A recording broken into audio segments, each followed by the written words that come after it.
In this video, I'm going to unpack some of the things you can expect to see in the contract.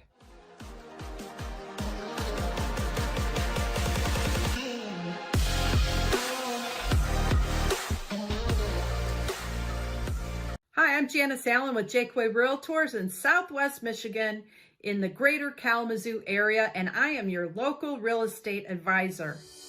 So when you go to make an offer on a home, there are lots of things that go into the offer, and you're going to see based on how many pages there are in the contract. So the first one that is obvious is the purchase price. What are you offering to pay for the house? So that's pretty self-explanatory. The second thing is seller's concession.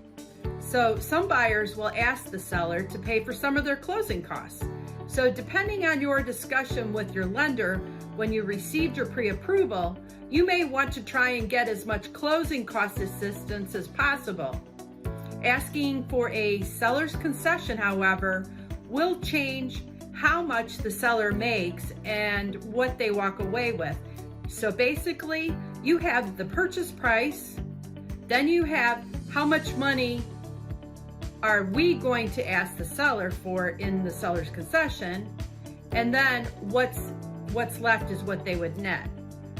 So you want to make a strong offer, and if there are multiple offers and it's a house that you really want, you probably won't want to ask for as much of a seller's concession.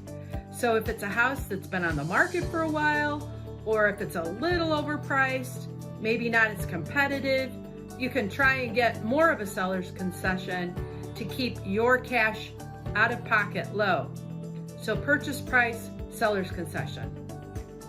The third item is the type of loan. Is it an FHA loan, VA loan, conventional, or are you paying cash? And there's lots of ways people buy houses, and different loans have different requirements. And so that's something important to the seller. If the seller receives a cash offer, they don't have to worry about an appraisal, and it can be a much smoother transaction. It goes quicker. So in general, cash offers are usually preferred over financing. Not always, but generally speaking. But if you have a conventional loan, sometimes there are less restrictions than there are with an FHA loan or a VA loan. Now, our son is a veteran, and I'm passionate about veterans being able to use their VA loan. Unfortunately, sometimes sellers look at VA loans as a lesser than, let's say, a conventional loan. So the loan type matters, and the kind of loan you're getting to buy the house. The other important term is earnest money. How much earnest money are you putting down?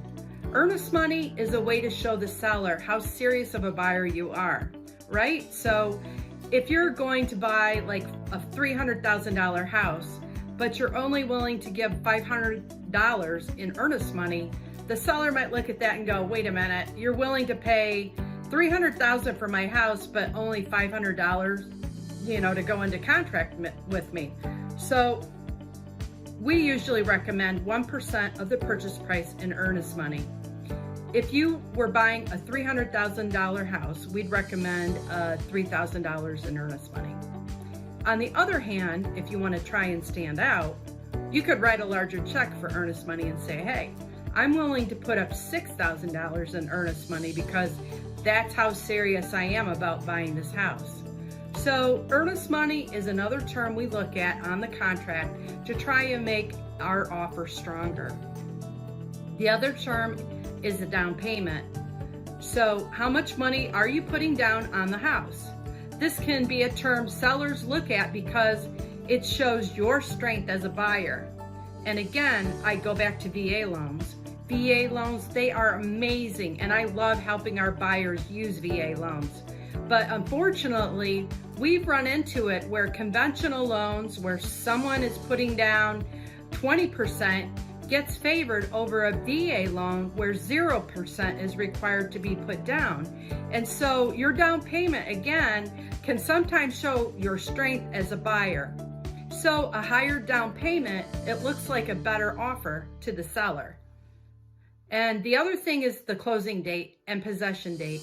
Those things are part of the negotiations and on the contract. And sometimes that's the toughest part because there are a number of issues that both the buyer and the seller have to consider. First, you have to be aware of the deadline for moving out of your current residence and factor in the time required to complete the move and confirm the availability of the moving company, potentially all of which are dependent on first closing the sale of your residence. So sellers have similar variables, plus confirming the availability of their next home. So orchestrating this whole transition requires careful planning. So basically, those are the terms that I think are really important.